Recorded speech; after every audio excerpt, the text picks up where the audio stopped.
영화 블랙 위도우의 첫 번째 티저 예고편이 공개됐습니다. 마블 시네마틱 유니버스의 24번째 작품이고 페이즈 4를 시작하는 첫 번째 작품입니다. 그리고 어벤져스 엔드게임에서 팬들과 이별했던 블랙 위도우와 다시 만나는 영화죠.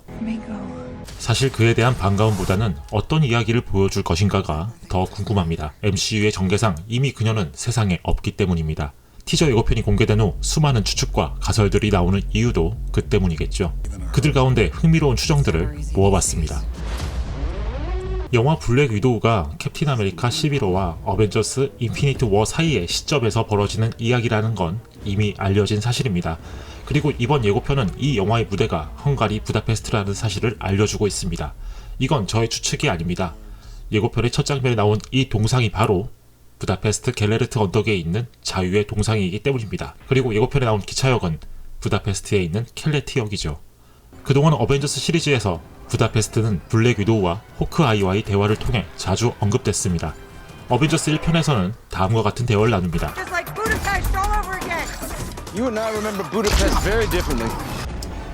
어벤져스 엔드게임에서도 두 사람은 부다페스트에 관한 대화를 나눕니다. 캡틴 아메리카 윈터 솔저의 삭제 장면에도 블랙 위도우와 관련된 부다페스트가 언급되죠. 이 장면은 블랙 위도우가 쉴드에 모든 자료를 뿌려 히드라의 정체를 공개한 후 알렉산더 피어스가 하는 말입니다. 이때 아동병원이 언급되는 부분에서 블랙 위도우의 표정이 멈칫합니다. 영화 블랙 위도우가 캡틴 아메리카 11호 이후의 이야기라면 이 장면과도 연관되어 있을 겁니다. 예고편에서 블랙 위도우는 나는 많은 일을 겪었지만 과거에서는 도망치지 못했다고 말합니다. 영화 블랙 위도우는 그녀의 과거에 대한 이야기일 겁니다. 예고편에는 다음과 같은 대사도 나옵니다. 아마도 그곳은 레드룸이겠죠. 레드룸은 어벤져스 에이지 오브 울트론에서 언급된 바 있습니다. 소련 KGB의 스파이 양성소죠.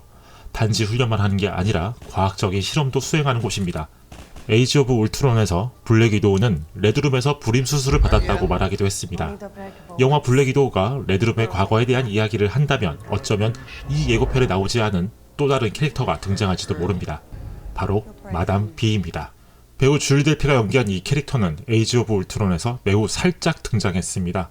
레드룸에서 블랙 위도우를 훈련시킨 교육관이죠.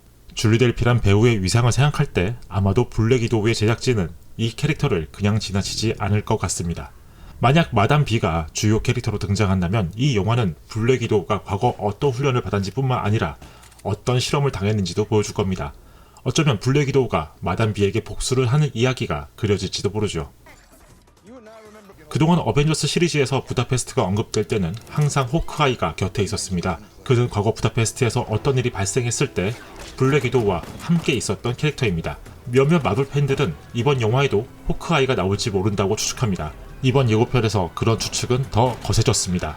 예고편에 등장한 이 캐릭터 때문입니다.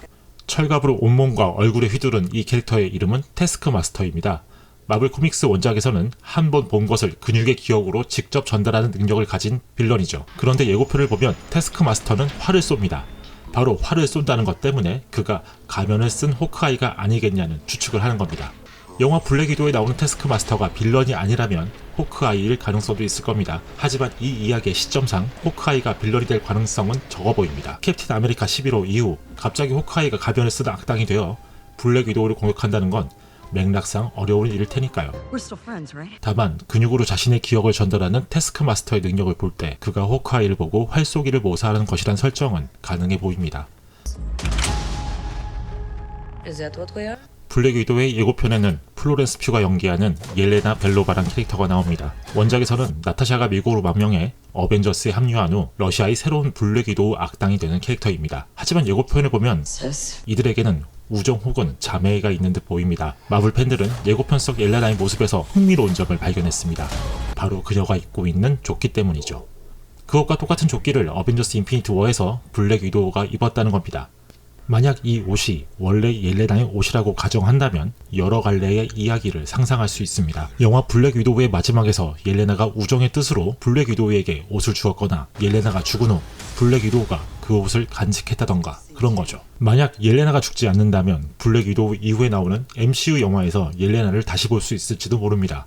블랙 위도우가 세상을 구하기 위해 자신을 희생한 상황에서 블랙 위도우를 대신한 캐릭터가 될 수도 있으니까요.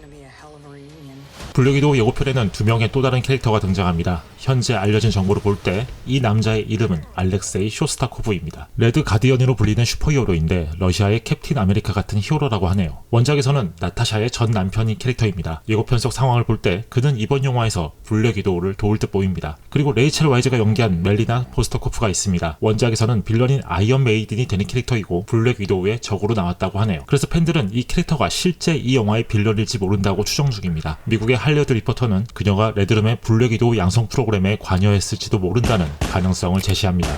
만약 그렇다면 멜리나 역시 마담 뷰와 마찬가지로 지금의 나타샤를 만들어낸 인물이겠죠. 이 예고편에 나온 인물들 중에서는 가장 많은 궁금증을 갖게 합니다. 영화 블랙 위도우는 2020년 5월에 개봉합니다. 개인적으로 현재 가장 궁금한 부분은 이번 블랙 위도우 이후 스칼렛 요한슨이 나오는 또 다른 블랙 위도우 영화가 가능할 것인가입니다. 물론 또 다른 과거의 스토리를 개발할 수는 있을 겁니다. 하지만 그럴 거면 어벤져스 엔드게임에서 굳이 블랙 위도우를 희생시킬 필요가 없었겠죠.